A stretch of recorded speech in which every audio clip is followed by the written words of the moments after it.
one of our current drivers is very unexcitable leaving the box, shall we say, and the jackman has to get out of the way pretty quick. That's Yuki. Honestly, Yuki stops are normally quicker just because he absolutely sends it. I'm Rich Wolverson, and this is my faster class on pit stops. So, this is Max's pit stop in China 2024. So he's down to the pit lane speed limit, now approaching the box, and the driver actually plays a really important part in the pit stop. His positioning in the box is key for all the crew around to be in the right position. So this in terms of the start of the stop, then the initial thing is him hitting the front jack. So there we have the front jackman there. So the car hits the front of the jack. The jackman obviously jacks it up, and then the rear jackman there engages, and that lifts the car up, and that's the start of the whole pit stop process. So each wheel's got 3 people working on it. The gunman, obviously the wheel-off man and the wheel-on man, and they're all key roles really, and them working in harmony with one another is what creates a fast pit stop. So here we can see the rear jackman jacking the car up. And at the same point, all the gunmen are gunning the wheel nuts off before the car is even in the air, which then lets the wheels come off as soon as the car is up in the air. As you can see there, they all come off in unison, which is the start of a very good stop. From there, the wheelmen then put the wheels on again, all in unison. Then the gunmen are gunning it up as soon as that wheel goes on. As you can see, they're all pulling away now, which means the wheelmen are happy with it. And once the gunmen are happy, the nuts tight, they have a button they press which confirms that, and then the car drops, and then obviously the traffic light man releases the car. This is actually a double stop. So you can see there's an extra set of tires on either corner cause the second car is coming in behind, so we're preparing for a double stop there. So, but in the middle of the car, there's 2 car steaders, which again are very important to keep the car stable cause when the wheels come off, if they're not in sync, then the car starts rocking, and then that has the other wheelman over and can't get the wheel off or on, and vice versa. We also have 2 flap adjusters which do the flap angle, and we have a spare front jackman and a spare rear jackman, just in case there's an issue. We have the car controller who monitors the pit lane for traffic, or if there's an issue during a pit stop, he'll hold the driver in the box until it's resolved. And then we've also got a guy there who's doing the marker board, which shows the driver where to stop, and also controls our penalties. If we have a 10-second penalty, etc., he controls the light for that. So on a standard stop, there's 22 people, but on a double stop, which is what we're seeing here, there's 26 people because obviously there's extra 4 tires. So it's a busy stop. Looking at it in real time, everything's in harmony, which is always the indication of a good stop, and it was 9 seconds. So that's pretty much as good as it can get, especially with this generation of wheels. When the 18-in wheels were introduced in 2022, I think the biggest change was the weight of the wheels, cause they went up by 5 kg each. So the fronts went up to 20, the rears are 23 kilos. So even though the diameter of the wheel got bigger, the diameter of the tire came down with that. So it's a smaller sidewall, so effectively the diameter of the tire is only 60 mm bigger. So it wasn't the size that changed, it was the weight that changed, which was the bigger issue because 5 kilos already on top of it. A 23 kg wheel, which is an awkward thing to hold, is a lot. But again, the more they get used to it, the more the terrain with those wheels, the quicker they adapt. I mean, if we're doing 9 seconds stops with these wheels and tires now, and originally we thought we were going to be 2 1/2, 3 seconds when we started.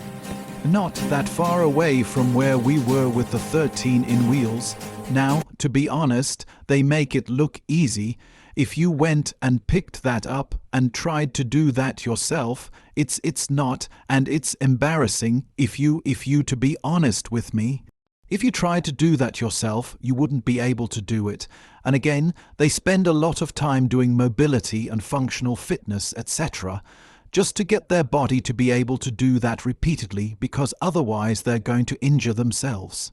So there's a lot of dedication from all of them to be able to do this week in, week out. That's testimony to the training they all put in. In terms of timings of the pit stop, there's various methods that people use and debate and argue about. But officially, the F1 timing for the DHL is based on the wheel stopping and then the wheel rotating. So they use the markings on the tire as an indicator of what that timing is, which is not actually the true speed of the pit stop, because that also includes the driver reaction. So the pit stop itself could be 8 seconds, but then if the driver is slow to react to the light, it's a 3-second stop. So if you see above on the DHL there, it says 9 seconds, so that was probably a 7-second stop. Then you got the driver reaction timer added onto it, which makes up the 9. So it's every part of the slop is key, and again that just shows it. We have a light on the boom and then also a handheld light. That was initially for the halo because the halo was in the way of the standard light, so that the light goes out once the front and rear jacks release, which is again an FIA regulation. You're not allowed to release the car until the car's dropped off the jacks. So that light will go out automatically via proximity sensor when the front and racks drop, and that's basically to tell the driver to send it. So when you're first in the construction championship, you're first in the pit lane, which is again another perk of winning the championship, which makes the drive into the box easier. The problem you have when you are further down the pit lane is the gap between the following team varies between 15 meters up to 26 m, so it varies track to track, so it just makes it harder to swing in depending on what position you are in the pit lane and what track it is. So, what most teams tend to do if you're not the first team in the pit lane is angle the box to make the approach easier for the driver so they don't have to swing in as much to square it up. So, they can just drive in on an angle and then exit the box. If it's concrete, it's slippy depending on the age of it. Abu Dhabi, for example, is quite grippy, but we had one actually, it was in May this year where our guns have got sensors in them, and we were getting errors on the guns during pit stop practice, and it turned out under the pit lane there was an electromagnetic field that was interfering with our wheel guns, and basically they wouldn't work. So we had to get permission from the FAA to move the box. So there was no electromagnetic interference from under the track, because obviously they can't change whatever was under the track. So we actually had to move our box because of that. You put a G-meter on it was like we've never had it before. But that doesn't mean you put the gun on the ground, it'd start going nuts, and then you'd lift it up and go, and it'd be fine. You're like, what? The driver is key, that he is the start of the stop, and where he positions his car in the box is vital. Not only to be in the center, but also to be at the correct angle, because otherwise if he's not square, one of the gunmen's got to reach the other one's, got him in his lap.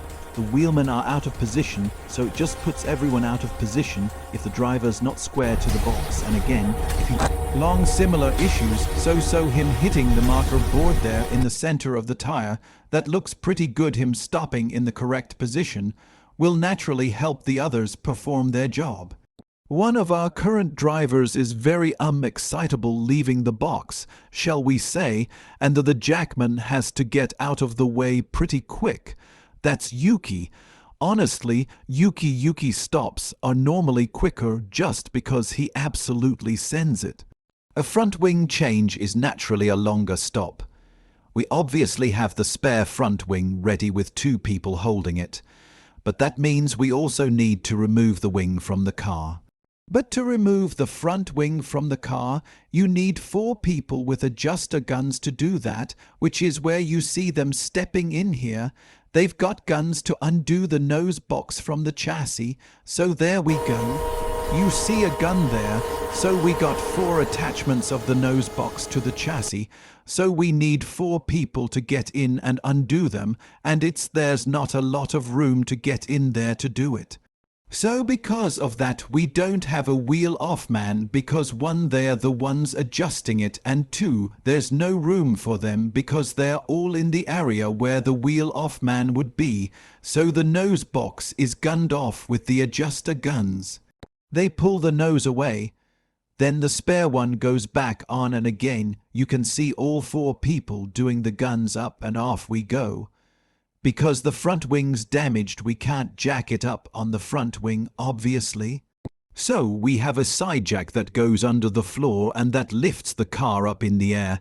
The front jackman is actually pulling the nose box off. So we use one of the car steaders to actually use the side jack to get it up in the air, which you can see here is the car being lowered by the side jack there, which is effectively a big lever with a platform underneath it that lifts the car in the air. We practice nose changes every week because they can happen at the start of a race quite easily. So it's not out of the ordinary. The fastest pit stop I think you could really do is 1:06 in terms of changing the tires and the car dropping, and then it's ultimately the time it takes for the car to get out the box, 'cause as I said, they time it on when the wheels start to move. So I do think a 1:08 is achievable. It's probably a high 1:08, but again, to do that, everything has got to be perfect. The driver, every single person in that crew to achieve that. It looks easy when it's in perfect synchrony, but it's not. Thanks for watching. That was my masterclass on pit stops. Can we do it again now? I know what I'm doing. I want